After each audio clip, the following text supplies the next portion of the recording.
Salut et bienvenue dans Business Africa, je suis Afolake Oyinloye. À suivre, le revenu national du Sénégal est excédentaire de plus de 560 milliards de francs CFA. Les agriculteurs kenyans s'investissent dans la noix de macadamia pour répondre à une forte demande. Au Bénin, l'application Zem Express apporte du dynamisme au business des mototaxis. Les statistiques récentes publiées par le Bureau sénégalais de la planification économique, des politiques et des finances ont révélé que les recettes nationales sont excédentaires avec plus de 560 milliards de francs CFA. Ce chiffre ne reflète pas les défauts actuels de l'économie sénégalaise dont le déficit actuel du PIB devrait atteindre les 7% contre 5,7% l'année dernière. Les détails de ce rapport analysés par notre rédaction. Le Sénégal, contrairement à la plupart des États pétroliers du Golfe de Guinée, résiste bien à la crise économique qui frappe une partie des pays du continent. D'après les récentes statistiques de la Direction générale de la planification et des politiques économiques du ministère sénégalais de l'économie, des finances et du plan, le compte des opérations financières de Dakar est excédentaire de 566,3 milliards de francs CFA, résultat du lancement d'un eurobond d'1,1 milliard de dollars cette année. Un chiffre qui ne traduit pas suffisamment les défis actuels de l'économie sénégalaise. Ainsi, rapporté au PIB, le déficit du compte courant est projeté cette année à 7 contre 5,7% du PIB l'an dernier. Du reste, le FMI situe la croissance économique cette année à 6,7% du PIB avec une inflation de 4,2%. Autre défi, la balance de paiement qui en un an a connu un gap de 21,9% du PIB, passant ainsi de 1 419 milliards de francs CFA à 1 225,5 milliards de francs CFA. La balance des revenus accuse aussi un gap de 23,1 milliards de dollars. Elle est passée à 314 milliards en 2017 contre 290,9 milliards en 2016. Les experts y voient une augmentation du rapatriement des revenus nets des investissements directs étrangers effectués au Sénégal. Professeur Chérif Salifsi est spécialiste des questions économiques et nous a rejoint depuis Dakar au Sénégal. Bienvenue dans ce programme. Quelle est l'impression générale qui se dégage des chiffres de la Direction générale de la planification sur l'état de l'économie sénégalaise? Mais l'impression est la même depuis 4 ans, pas seulement pour le Sénégal, mais aussi pour les pays africains, qui sont en train petit à petit, après une période de désendettement due aux politiques d'allègement de dette, donc ils sont en train de s'endetter de plus en plus. Cela inquiète les institutions internationales, mais ici au niveau local, l'impression est la même. Les pays devraient faire attention. Le Sénégal emprunte un peu trop, à tort ou à raison. C'est ce qui se dit dans les milieux d'affaires et dans la société non politique. Comment expliquer l'élargissement du déficit du compte courant? Là, encore une fois, ce n'est pas un cas particulier pour le Sénégal. En année électorale, les pays ont tendance à dépenser un peu plus.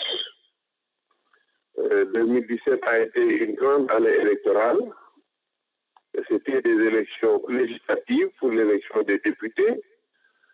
Mais il semble que ça apparaissait en tout cas comme une sorte de référendum contre le président de la République. C'est comme ça qu'on l'a perçu. Et dans le camp donc présidentiel aussi, on s'est fortement organisé avec des dépenses importantes. D'abord, il y a les dépenses de l'État pour organiser les élections. Vous le savez, les élections, ça coûte cher. Il y a eu donc 2 postes de dépenses très importants pour lesquels on s'est surtout adressé à l'extérieur. C'est d'abord la confection de nouvelles cartes d'identité. Ça a coûté quand même, selon ce qui s'est dit, d'une 50aine de milliards.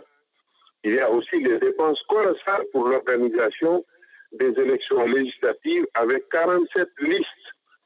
Vous imaginez ce que ça implique comme dépenses en imprimerie et autres dépenses. Mais ça, c'est traditionnel. Hein? On l'a connu en 2011, avant l'élection présidentielle de 2012. On l'a connu cette année. Et c'est que simplement, la conséquence va être que pour l'année 2018, le gouvernement Et je rajoute qu'il y a aussi des dépenses liées au plan Sénégal émergent. Le gouvernement souhaite une accélération dans la mise en œuvre des projets et des programmes. Cela aussi a poussé notre pays à s'endetter au plus.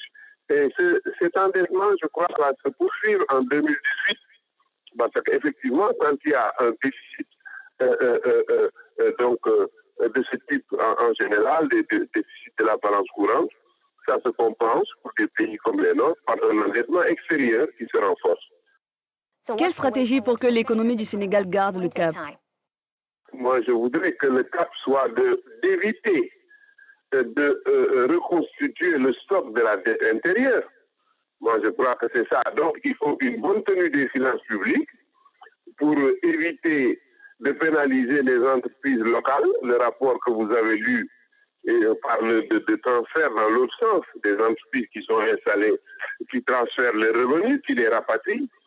Lorsque l'investissement du secteur privé national ou local n'est pas si important et que les entreprises partenaires rapatrient les revenus, ça, c'est quand même assez inquiétant. À ce moment-là, pour garder le cap, c'est assainir et éviter de ne pas être capable de payer la dette intérieure aux entreprises locales. Parce que si l'État n'arrive pas à payer la dette aux entreprises locales, c'est ça. Dans un pays dont le besoin le plus important aujourd'hui, c'est la création d'emplois, ça va être des difficultés qui viennent s'ajouter à celles qu'on a connues. Donc, garder le cap, pour moi, c'est quand même penser à bien prendre en compte, assainir plutôt l'environnement macroéconomique et financier et faire attention à la gestion de la dette quand même. Même si le gouvernement dit qu'il n'y a pas encore de péril, je crois que ça inquiète beaucoup de monde ici. Merci de votre participation. Merci. Merci, le plaisir est pour moi. À notre retour, nous irons au Kenya où les agriculteurs se bousculent à planter de la macadamia. Plus d'informations après cette pause.